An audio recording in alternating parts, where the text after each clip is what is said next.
ഞാനൊരു കാര്യം പറയട്ടെ, നിങ്ങളിപ്പോൾ വിചാരിക്കുന്നതിനേക്കാളും നിങ്ങൾ റിയൽ ആയിട്ട് വരച്ചു നോക്കുന്ന സമയത്ത് ഡ്രോയിങ് കുറച്ചും കൂടി സിമ്പിൾ ആണ്. കാരണം എന്താണെന്നറിയാവോ, നമ്മൾ മനസ്സിൽ വിചാരിക്കുമ്പോൾ നമുക്ക് പല കൺഫ്യൂഷൻ ഉണ്ടാവും. പക്ഷേ നമ്മൾ റിയൽ ആയിട്ട് ചില കാര്യങ്ങൾ ചെയ്തു നോക്കുമ്പോഴാണ് അത് ഇത്രേ ഉള്ളൂ എന്ന് മനസ്സിലാക്കുക. അതുപോലെ തന്നെയാണ് ഡ്രോയിങ്. പ്രത്യേകിച്ച് ബിഗിനേഴ്സ് ആവുന്ന സമയത്ത് നമുക്ക് കറക്റ്റ് ആയിട്ട് ഡ്രോയിങ് പഠിക്കാത്തത് കാരണം വരയ്ക്കുമ്പോൾ ഒരാളുടെ ഫേസ് വരയ്ക്കാന്ന് വിചാരിച്ചോ, എവിടെ നിന്ന് സ്റ്റാർട്ട് ചെയ്യണം, ആ ഫേസ് എങ്ങനെ വരയ്ക്കണം എന്നുള്ള ഒരുപാട് കൺഫ്യൂഷൻ ഉണ്ട്. പക്ഷെ ഒന്ന് ആലോചിച്ച് നോക്കിയേ, ഈ കൺഫ്യൂഷനൊക്കെ ആദ്യമേ നിങ്ങൾക്ക് സോൾവ് ചെയ്യാൻ പറ്റുവാണെങ്കിൽ, ഈ കൺഫ്യൂഷനൊക്കെ ആദ്യമേ നിങ്ങൾക്ക് ഒഴിവാക്കാൻ പറ്റുവാണെങ്കിൽ, ഒരു മുഖം എങ്ങനെ വരയ്ക്കണം, ഒരു ഫേസ് എങ്ങനെ വരയ്ക്കണം, ഫേസിലെ മൂക്കിന്റെ ഷേപ്പ് എങ്ങനെ വരയ്ക്കണം, അതിലെങ്ങനെ ഷെയ്ഡ് ചെയ്യണമെന്ന് കൃത്യമായിട്ട് പഠിച്ചിട്ടാണ് നിങ്ങൾ ചെയ്യുമെങ്കിൽ ആ കൺഫ്യൂഷൻ ഒഴിവായി കുറച്ചുകൂടി എളുപ്പത്തിൽ നമുക്ക് വരയ്ക്കാൻ പറ്റും.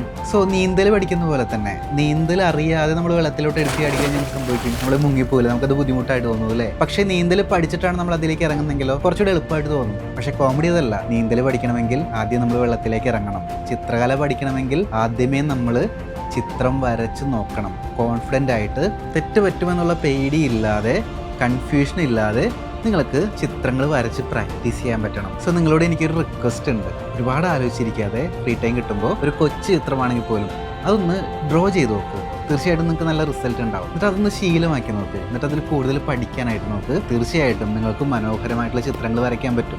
വീട്ടിലിരുന്നു കൊണ്ട് തന്നെ ചിത്രകല പഠിച്ച് നല്ല ചിത്രങ്ങൾ വരയ്ക്കണമെന്ന് ആഗ്രഹമുള്ളവർക്ക് നമ്മുടെ ഓൺലൈൻ ആർട്ട് ക്ലാസിന്റെ കൂടുതൽ വിവരങ്ങൾ അറിയാനായിട്ട് താഴെ ആർട്ട് ക്ലാസ് എന്നൊന്ന് കമന്റ് ചെയ്തോളൂ. അതിനുശേഷം നിങ്ങളുടെ ഇൻബോക്സിലോട്ട് നിങ്ങൾക്ക് യോജിച്ച കോഴ്സ് സെലക്ട് ചെയ്യാനുള്ള നെക്സ്റ്റ് സ്റ്റെപ്സ് ഞാൻ അയക്കുന്നുണ്ടായിരിക്കും. സോ ആ സ്റ്റെപ്പ് ഫോളോ ചെയ്യുക, എന്നിട്ട് ക്ലാസ്സിലോട്ട് ജോയിൻ ചെയ്യുക.